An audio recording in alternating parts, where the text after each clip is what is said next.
Halo, kita ngobrol lagi bersama dengan Bung Rocky. Bung Rocky, ini ada hal yang menarik ini. Bapak Menteri PUPR yang sekarang juga jadi PLT IKN, Otorita IKN itu ngaku, Pak Basuki itu ngaku dia terkejut dan dia juga menyesal kenapa soal Tapera ini kok tiba-tiba bikin gaduh. Dan ini memang proyek dia kan namanya juga di Kementerian PUPR soal tabungan tabungan oh ini saya lupa singkatnya tabungan soalnya singkatannya macam-macam di media. Tabungan rakyat apa tabungan pemerasan rakyat.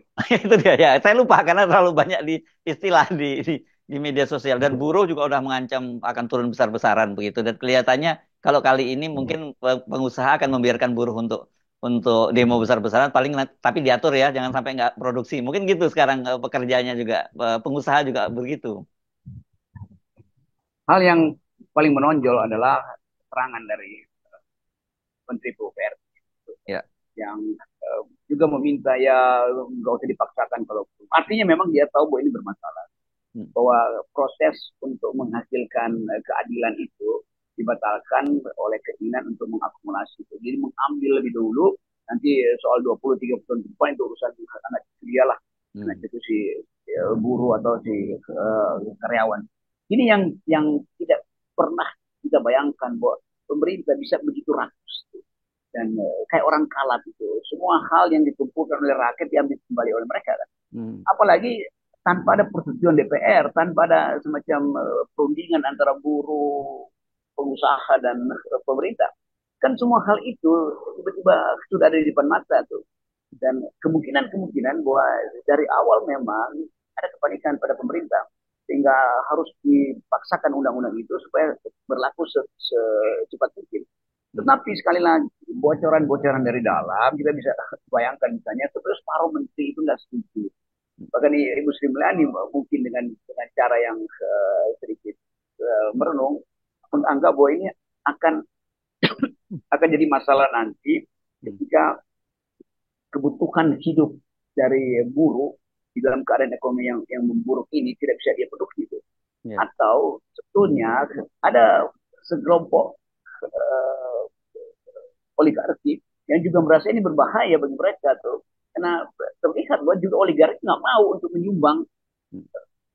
mengambil 0,5% bagian kebutuhan itu dari kantong oligarki sendiri kan. Jadi terlihat bahwa suasana ekonominya memang tidak kondusif untuk menghasilkan ketentuan yang absurd macam itu tuh. Kita Hmm. lihat PHK udah 10.000, 18.000 orang di Jawa Tengah tuh. Dari mana buruh itu bisa membayar tapera pada diri PHK? Dari mana si pengusaha itu bisa membayar bagian dia 0,5% padahal perusahaannya tutup kan?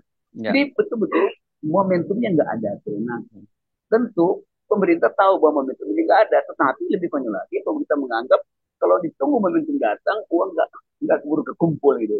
Hmm. Padahal pemerintah mesti nutupi bolong-bolong APBN yang dia buat karena kedunguan kebijakan dia sendiri. Ya. Nah, yang saya agak terkejut itu adalah justru pernyataan dari Pak Basuki yang mengaku terkejut dan tidak menduga kalau hal ini bisa membuat marah. Eh, Berarti selama ini beliau itu betul-betul teraliniasi dari rakyatnya sendiri ya. Dia tidak tahu apa problem yang ada dengan masyarakat sehingga dia membuat sebuah kebijakan yang dia tidak paham bahwa itu kemudian menyakiti rakyat dan kemudian mereka marah. Itu yang justru saya terkejut dengan pernyataan dari Pak Basuki yang terkejut itu, Bung Rocky. Betul, dia itu rasa penyesalan itu baru tersiap hari ini. Padahal Iya. banyak kebijakan yang beliau ketahui tapi beliau diam. Tapi dalam hal yang makin konyol ini dia nggak tahan lagi. Dia Ya. bilang terkejut dan menyesal itu artinya dia tahu apa yang terjadi. Dia tahu bahwa ini adalah upaya pemerasan pemerintah terhadap rakyat. Dia tahu bahwa ini adalah perintah Presiden Jokowi karena panik dengan anggaran yang bolong. Dia tahu bahwa ini untuk menutupi proyek-proyek lain yang belum belum selesai itu dan proteksi mangsa. Saya kira itu kalau kita baca konteks dari pernyataan Pak Menteri ini itu betul-betul sebagai manusia dia terkejut dan dia menyesal kan. Nah itu Ya. bukan lagi keterangan politis seperti Hmm. yang seperti kalau kita dengar Pak Muldoko, Muldoko kan yang ngomongnya itu Hmm. diplomatis betul. Ini seorang menteri yang tahu keadaan dan mengucapkan itu secara Hmm. batinnya. Hmm. Sementara Muldoko itu ya dia nggak ngerti apa-apa tentang soal-soal yang menyangkut perumahan rakyat. Dia ke komandan militer, belum masuk di istana dan nggak ngerti bahwa sebetulnya ada masalah mendasar yang hanya bisa dipahami oleh mereka yang bergaul dengan rakyat. Nah, Ya. Menteri PUPR ini adalah salah satu dari menteri yang bergaul dengan rakyat. Dia tahu Hmm. politik psikologi rakyat. Ya, ya, ya. Oke, Bapak, ya. Kemudian bahasanya terkejut itu ya dan tidak menyangka itu tadinya ya gitu. ya. Oke. Nah, Kita ini bayangkan misalnya, ya, ya, silakan. kan nggak mungkin kita dengar dari Bahlil. Oh, saya terkejut ternyata begitu. Hmm, Tidak mungkin saya hmm, dengar hmm, hmm, dari Muldoko. Oh, kami juga hmm, terkejut. hmm, Jadi hmm, itu hal-hal yang menunjukkan bahwa di istana memang kimianya udah dua. Ada yang betul-betul ingin melihat kesejahteraan rakyat.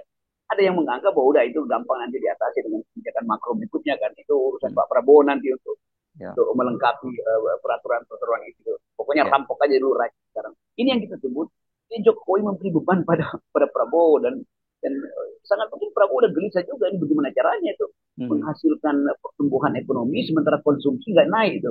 Kan kalau buruh diperas untuk nabung di tapera itu artinya pengeluaran dia sehari-hari untuk menghidupkan ekonomi ini itu nggak ada. Jadi hmm. bagaimana ekonomi mau tumbuh kalau nggak ada konsumsi, tidak ada pembelanjaan uang oleh buruh karena uangnya itu langsung dipotong oleh negara.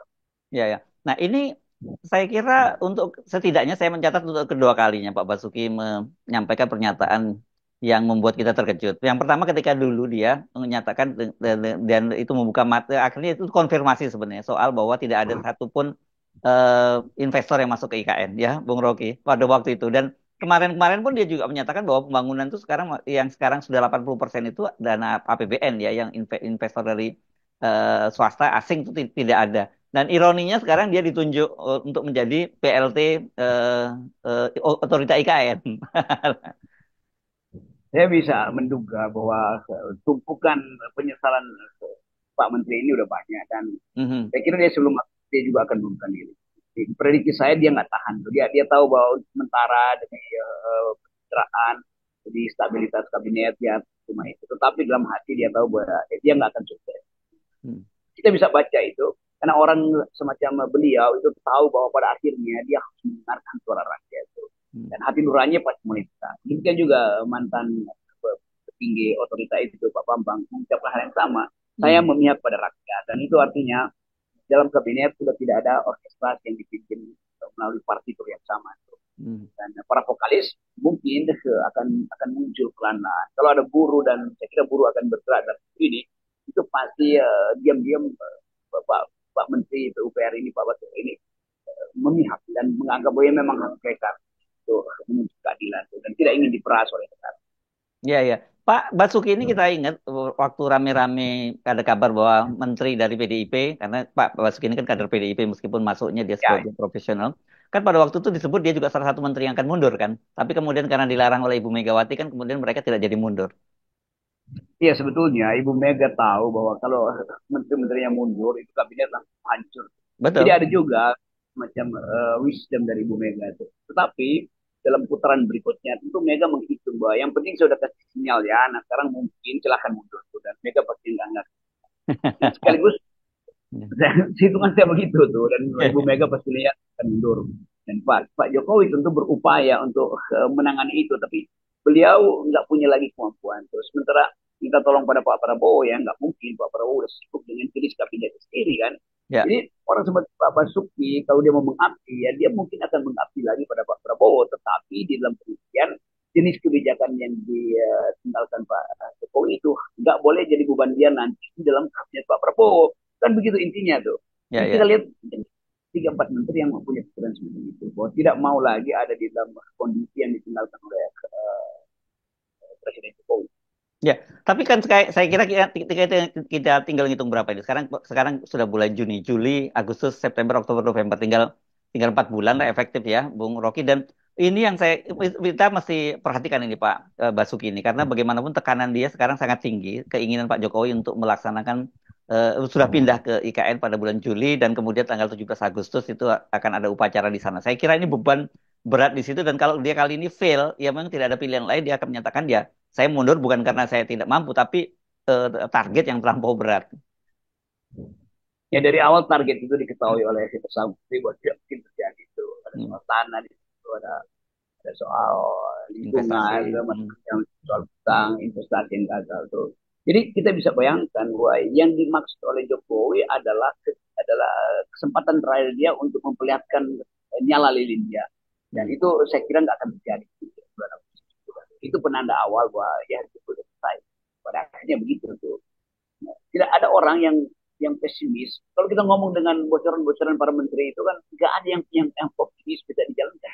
Tetapi mereka nggak bisa bicara pada presiden karena presiden sudah didikti oleh mimpinya sendiri bahwa dia akan ada di situ, akan ada kesempatan untuk berpidato dari IKN.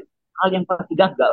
Dan suasana itu yang makin mencemaskan kita bahwa janji-janji yang dia pernah buat itu memang dari awal tidak ada dalam kampanye kan. IKN itu tiba-tiba muncul dari ide Ya. apa? Mungkin habis Hmm. mimpi dengan dukun atau dibisikin dukun atau dibisikin oligarki. Lalu tiba-tiba muncul ide IKN. Lalu dianggap bahwa itu bisa diwujudkan dengan cara apa? Oh, gampang, itu pinjam aja, undang investor bisnis.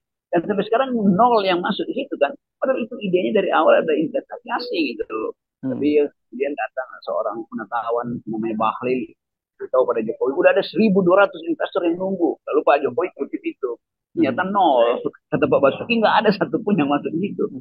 Lalu diperas oleh oligarki. Oligarki tentu mau diperas, tapi dia nggak mau untuk jadi investor di situ dan menanggung beban utang negara nanti kan. Jadi Hmm. sebagian nyumbang semen, nyumbang Hmm. CSR, tetapi tidak mau jadi investor di situ. Apalagi memang nggak boleh atau nggak kurang cukup di situ kan.